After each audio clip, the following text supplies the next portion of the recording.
welcome, Aaron. You've got your coffee ready, and I do. looks like you're fit to talk with us here about the FlipTech East Coast and just whatever else comes up in our conversation. So first of all, thanks for joining us and agreeing to do this interview. Yeah, absolutely. Thanks for having me. It was a great conference, and look forward to chatting again.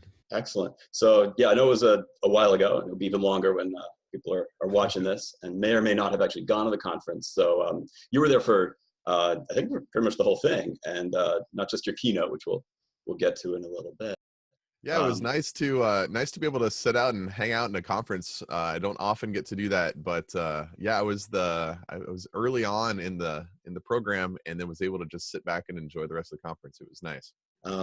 So let's dive right into that. Again, some folks watching may have seen your keynote, but many folks in our audience did not. And of course, we don't need you to recite the whole thing again, but just hitting maybe some of the highlights here. So can you just remind us like the title and sort of where you went with it? Yeah, the title was The Accidental Guru. So I wanted to tell my story a little bit. I've been pretty quiet the last couple of years, just kind of laying low, figuring out what I want to do next. So if you don't know my story, I was a high school chemistry teacher. I started teaching in 2000 in Southern California, moved to Colorado in 2006, and in 2006, that's when I started doing a lot of my work on what became the Flip Classroom, teaching next door to Jon Bergmann. We tag teamed and did a lot of that together. And then it kind of exploded. And I had every intention of moving to Colorado and retiring as a high school chemistry teacher.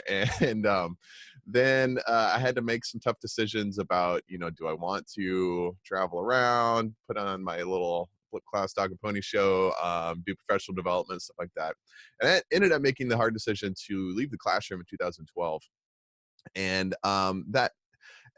once you do that and you're kind of out there and you're in conferences and you've published some stuff and people kind of start referring to you as a guru, and it never really sat well with me, and it was never something I aspired to. It just kind of landed in my lap. And so I just wanted to talk about my transition from high school chemistry teacher to this dude just traveling around the world and not knowing what he's doing, and how that kind of changed me as an educator, how I kind of lost my edge as an educator, and then kind of how I transitioned out of that role because it didn't suit me real well. So that was kind of the gist of it. But I also I tried to weave some ideas of what is flipping, what should we be focusing on as educators, and how do we kind of unite a lot of these different concepts and topics we hear a lot about in our classrooms. Yeah, I know it meant a lot to me, and I know a lot of people in the audience as well hearing your story. And to be honest, it's something I've wondered about before you even broached it about. Sort of how can you have that role of like, here's how things should be done in the classroom when you're not in the classroom, and of course, when you're in the classroom and doing that day to day, you don't maybe have the ability to research or find out or see as much as you were able to see around the world. But then again, you got to sort of the flip side, so the darker side of where that goes. And that meant a lot to me and a lot of folks, other folks in the audience. Yeah, that was my biggest concern when I left the classroom is, am I going to lose my edge as an educator? Am I going to lose my voice as an educator, not having a sandbox to play around in? And for the first year or two, it wasn't a big issue. But after about that second year, the world around me, the conversation and education around me started to change. And I simply wasn't keeping up. I was so focused on doing my thing, talking about my approach to teaching and learning, that I wasn't part of that bigger conversation. And I really felt that I was kind of slipping, if you will, as an educator. And there was something I was keenly aware of and was really uncomfortable with, in addition to being uncomfortable with this guru status that had been imprinted on me. So that was one of the reasons I kind of went dark the last couple of years. I needed to step back. I needed to travel less. I was on the road 120 days a year. I was not seeing my family. It was hard. It took a toll on me physically. It took a toll on me emotionally. And I needed a reboot. And so I did. I took a step back. I still do some events here and there. I travel maybe 15 days a year now instead of 120. And I went back to school. I'm actually a PhD student at Texas Tech. They've got a great hybrid program. in STEM education that I'm a part of. So I do a lot of the work remotely, do research locally, and then go to on-site every summer. And that's been great. That's really allowed me to sharpen my chops that I kind of, let slip when I was out touring. And I'm also teaching again. I'm teaching in higher ed at a college of education in here in Pittsburgh, a little small school called St. Vincent College. Crazy story there as how I got plugged in there. The department chair had actually read my first book, Flip Your Classroom, and called me up, said, "Hey, I see that you live in Pittsburgh now. Would you be willing to come out and talk to our education students and education faculty?" And I'm like, "Yeah, sure, why not?"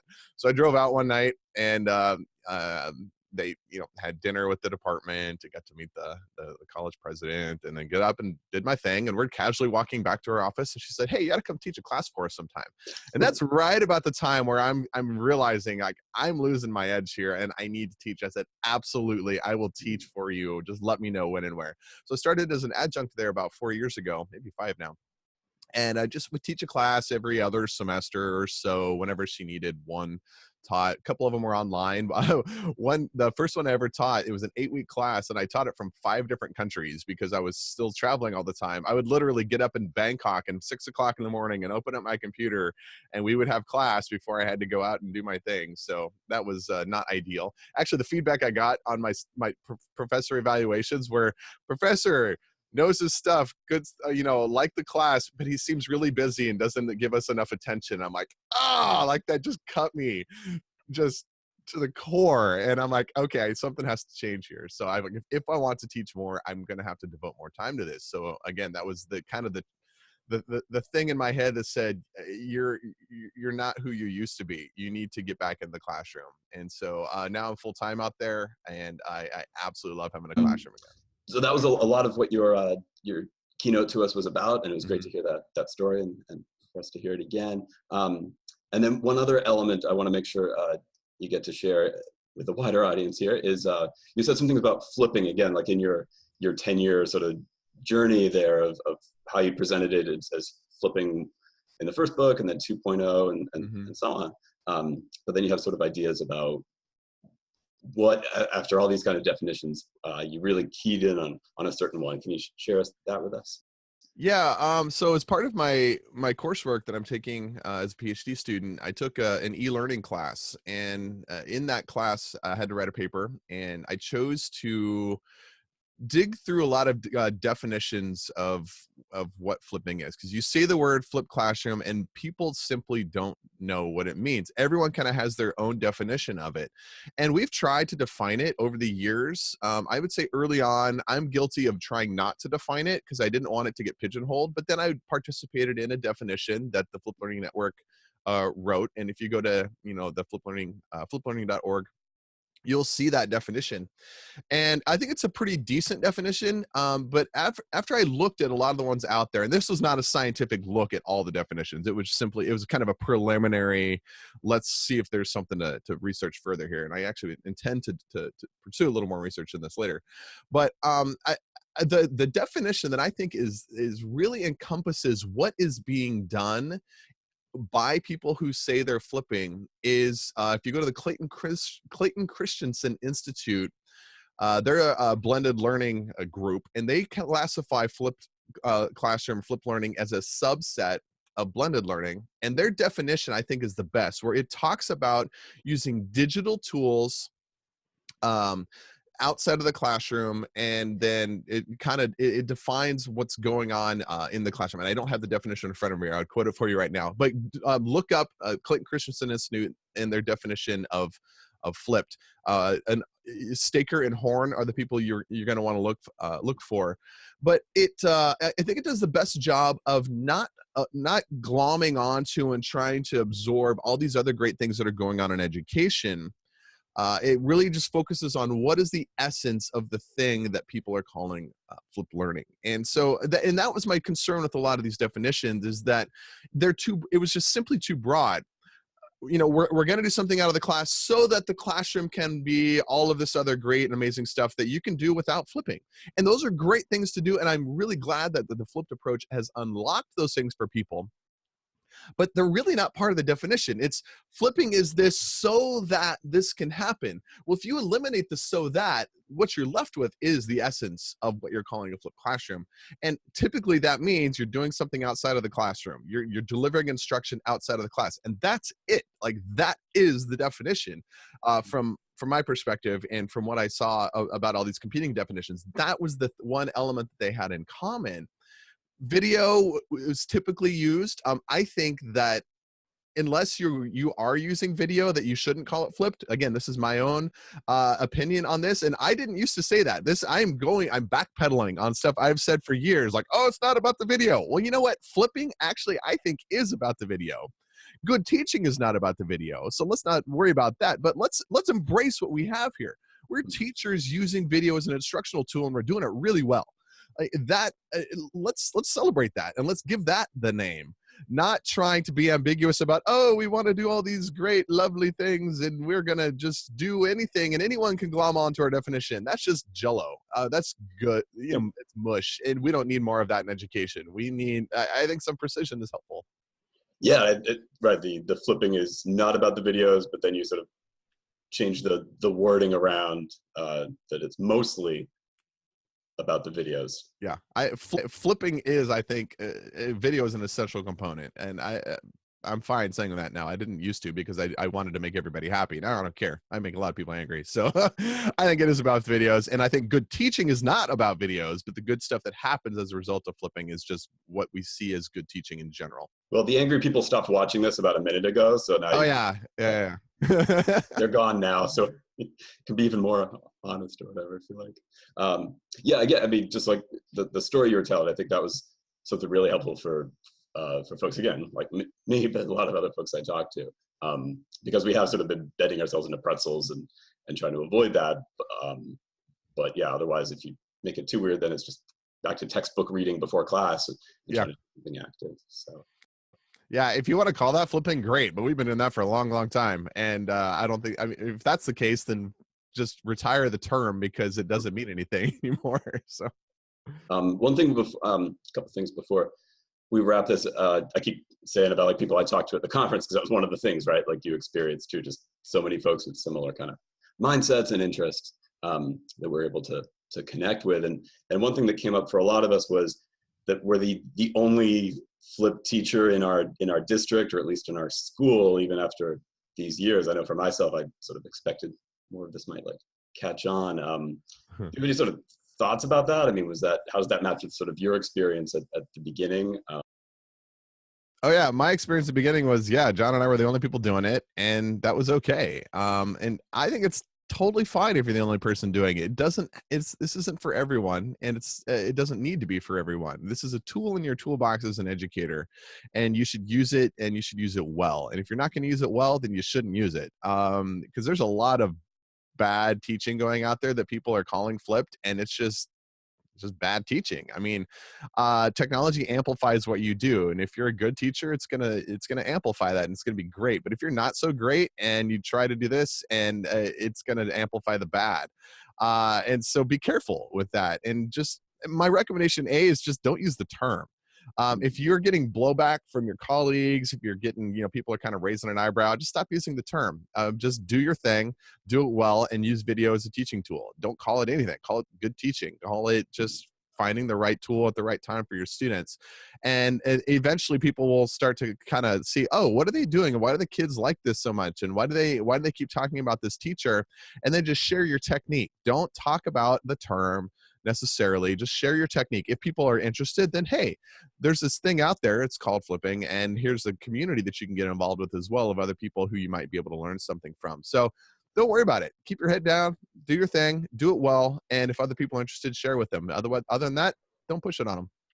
So again, if we could put less focus maybe on sort of twisting our definition around, was something we were just talking about, but I hear you saying now too, we maybe a little less on like evangelizing necessarily, or trying to spread it overly much. Just do our own thing and let folks come to us, perhaps. Maybe. Yeah, exactly. I don't think we need to evangelize, as you're saying. Just be a good teacher. Seriously, like that is your job as an educator, is to do your best in your classroom for your students. that's your job. Do that well, and everything else will work itself. Well, that'll open up some hours and days for some of us who've been trying Yeah, to do that exactly. Yeah. both. So as we sort of start winding this down here again, just coming back to the FlipTech conference, which was the first in a little while, but surely not the last. So you may or may not be able to attend the next one. Do you have any, in your wisdom, if you don't call yourself a guru, we could still rely on that, in your experience, like any suggestions, ideas, or for folks in the audience about planning a conference or attending one? Oh, planning a conference. It is hard. The organizers, the Walshes, did an amazing job of putting that together. I've hosted conferences in the past, and it's a pain. I ended up finally just hiring somebody to do most of that because it's overwhelming, and the people who continue to do that year after year I have so much respect for them. But no, I think the conference went really well. I think it was a nice balance of structured workshop time and some downtime to be social. I think that's key, just having some white space where you can just kind of hang out and chill and talk to people. That's really important. And anybody who attends conferences, just make sure you go out and hang out with people socially as well outside of the conference. To be honest, I've been going to a lot of conferences the last 10 years. I mean, more than I can count. And really the most valuable time is those after hours, hanging out over a meal, over a drink, and just chit-chatting with people about practice. That way you're on a level playing field. It's not the presenter and the recipient. It's a couple educators just brainstorming, kicking ideas around, sharing best practices. That's really, really valuable. And any other sort of recommendations for other ways, in between conferences or other things you've heard of that are successful for keeping folks connected? Yeah, especially if you're the only person in your building, you're gonna have to build up your professional network of who you're gonna be in touch with. I mean, there's always been a strong Twitter community. So we started out using the hashtag FlipClass. Sounds like that's spam central now. So FlipClass chat is a place to go. So you might want to check that out. I know FLN has a Slack group community. So that seems to kind of be up and coming. I have no idea where Twitter's going. Twitter's getting weird these days. So there's a lot of teachers who use Voxer, especially as English language arts people. Some others are using that. I've never gotten into Voxer. I downloaded it once and it sucked my battery dry. I never reinstalled it. So there's communities going on there. Local there are school districts out there that do this. You might find people, there's conferences or workshops that happen all over the place. You go to any conference, National Science Teachers Association, ISTE, any, and you're going to find sessions that have the word flipped in them. Just go to those, meet people, network, and see what the presenter has to say. Swap your stories, swap your contact information. That's a whole lot of options available. And ones that don't work for some somebody might work for someone else. Yeah. Well, thanks so much. I was going to ask what you're doing next, but you kind of previewed some of that for us with the teaching. Yeah, teach more, travel less, finish PhD. If it doesn't fall into those three categories, I'm basically saying no these days, with a few exceptions. This conference being one thing that I said, sure, I'll come out and do. So getting to be Dr. Sam's is the. My kids can't wait to call me Dr. Dad. So we're getting there. I got one more year of coursework, then I can take my quals, then I can start banging away on my dissertation. So I'm shooting for 2020, 2021. Excellent. That sounds great. Well, best of luck with that, of course. Thanks. And again, thanks so much for agreeing to do this. And absolutely, anytime. A lot to look at and think about. So thank you. Sure.